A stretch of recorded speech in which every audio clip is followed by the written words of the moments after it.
Imagine you're driving home after a long day, when suddenly, red and blue lights appear in your rearview mirror. Your heart speeds up. You pull over, and within seconds, a police officer is standing beside your window. The officer starts asking questions. Where are you going?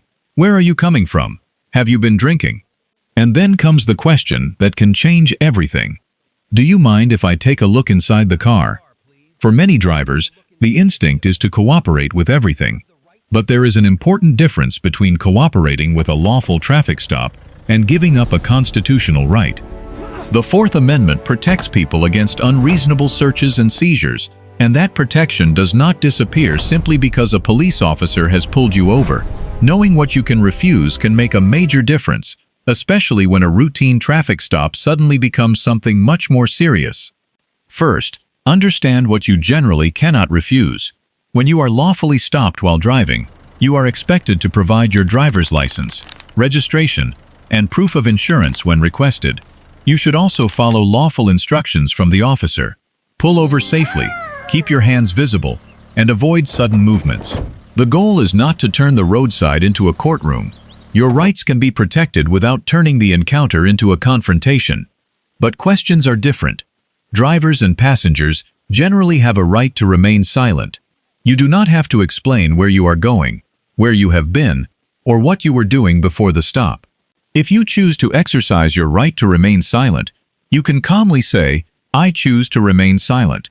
There are exceptions under some state laws, particularly concerning identification, so refusing to answer does not mean you should lie or provide false information.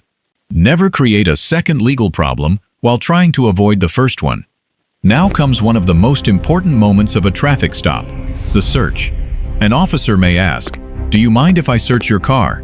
Many people hear that question and assume the officer already has the legal authority to search. That is not necessarily true. You generally have the right to refuse consent to a search of your vehicle. You can simply say, "I do not consent to any searches." The key word is consent. You are making it clear that you are not voluntarily giving permission. But here is where things become more complicated.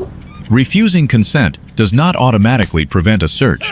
Police may sometimes search a vehicle without your permission when they have an independent legal basis. For example, if officers have probable cause to believe the vehicle contains evidence of a crime, the automobile exception can allow a warrantless search. Officers can also conduct certain limited searches for weapons when specific safety requirements are met. In other words, saying no protects your position, but it is not a magic shield that physically stops a search. There is another important protection involving the length of the traffic stop. A traffic stop is not supposed to become an unlimited fishing expedition.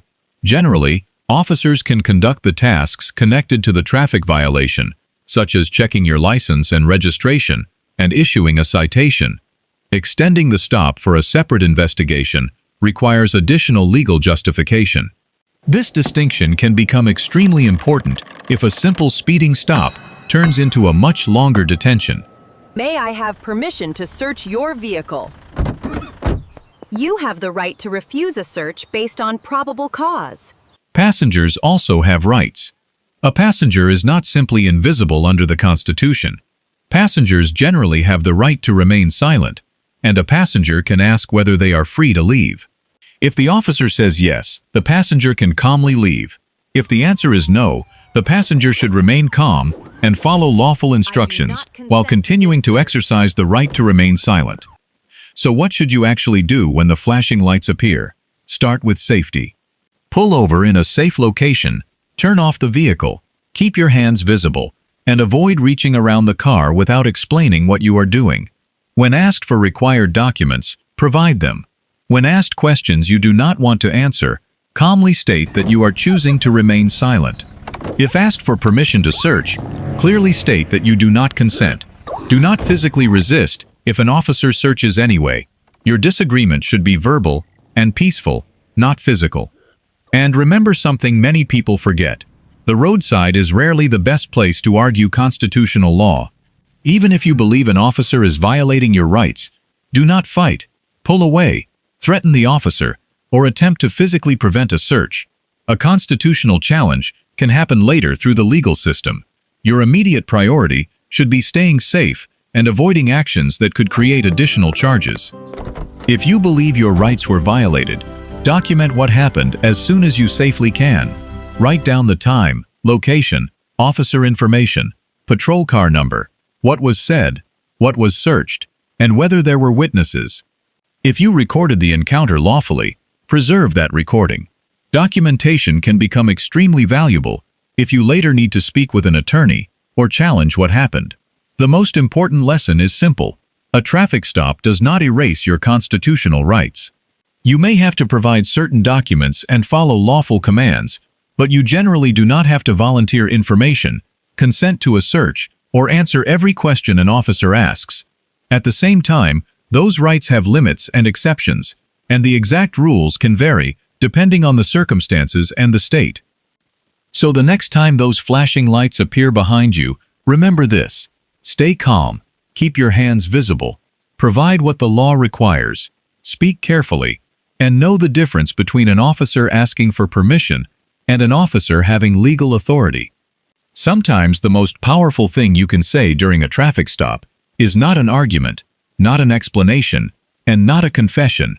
It is simply, I do not consent to a search, and I choose to remain silent. Your rights are most useful when you know where they begin, where they end, and how to exercise them without turning a tense situation into a dangerous one.